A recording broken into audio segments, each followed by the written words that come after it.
कृष्ण और सुदामा की दोस्ती अत्यंत विशिष्ट, आत्मीय और सच्ची मित्रता का उदाहरण है।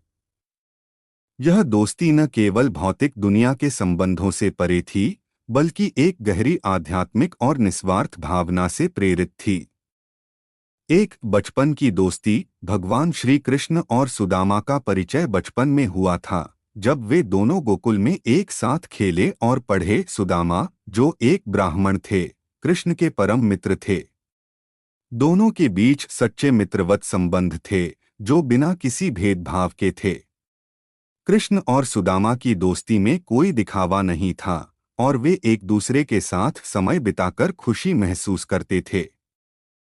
दो सच्ची मित्रता। सुदामा अत्यंत गरीब थे, जबकि कृष्ण भगवान थे। फिर भी कृष्ण ने सुदामा को हमेशा अपने मित्र के रूप में सम्मान दिया। सुदामा का कृष्ण से कोई भौतिक स्वार्थ नहीं था।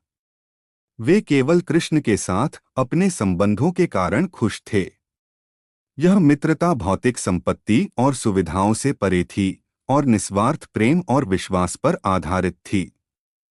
3. कृष्ण का सुदामा के प्रति प्यार। सुदामा जब भगवान कृष्ण से मिलने द्वारका गए तो उनके पास यात्रा के लिए कोई साधन नहीं था, और वे अपनी पत्नी से कुछ मुट्ठी चिवड़े लेकर गए थे।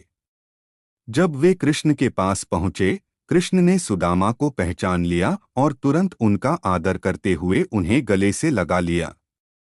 कृष्ण ने सुदामा से उनके जीवन की कठिनाइयों के बारे में पूछा और बिना कुछ कहे उनकी गरीबी दूर कर दी। कृष्ण ने उन्हें अनगिनत धन-धान्य दिया और सुदामा का जीवन बदल दिया। 4. आध्यात्मिक दृष्टिकोण। कृष्ण और सुदामा की दोस्ती केवल भौतिक नहीं, बल्कि आध्यात्मिक दृष्टिकोण से भी गहरी थी। यह दोस्ती इस बात का प्रतीक थी कि भगवान अपने सच्चे भक्तों का साथ हमेशा देते हैं।